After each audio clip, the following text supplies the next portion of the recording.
तक एक बार बंसल जी काफी उत्सुक है आशीष सर से तारीफ सुनने के बाद में। वो एयू स्मॉल फाइनेंस और बंधन बैंक के चार्ट काफी देर से खोल के बैठे हैं। जी बंसल जी बताएं।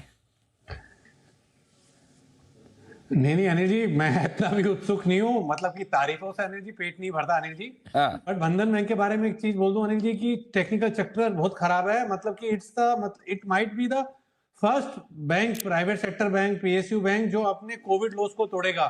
कोविड लॉस इसके 152 के अराउंड के थे, वहां से stone's throw away distance away है। तो ये लेवल्स टूटेंगे और परफेक्ट है ऐसे ब्रेकडाउन्स को, ऐसे नए लॉस को प्ले करने के लिए। जो आशु जी की स्ट्रेटेजी है वो बहुत बढ़िया है।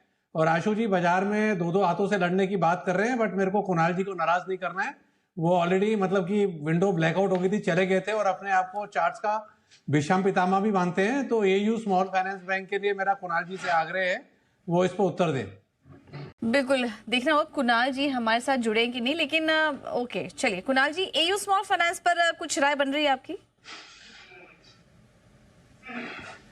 देखिए पूजा, राय तो बन रही है, लेकिन पहले एक राय मैं इस पर दे दूं जो अभी आशु जी ने कहा था तो, और जो बंसल जी उसका चर्चा कर रहे हैं। तो अनिल जी से मेरा सवाल ये है कि जो आशु जी कह रहे हैं कि मैं सवाल कुणाल जी से भी कर सकता था लेकिन मैंने किया नहीं, there is no love lost, तो इसको अनिल जी पॉजिटिवली लिया जाए या नेगेटिवली लिया जाए? ये मेरी प्रशंसा हो रही है या मेरा अनिल जी मतलब ये क्या बात कहना चाह रहे हैं, आपको समझ आया हो तो कृपा करके प्रकाश डालिए अनिल जी। चलिए अनिल जी इसका जवाब देंगे सर, लेकिन हमें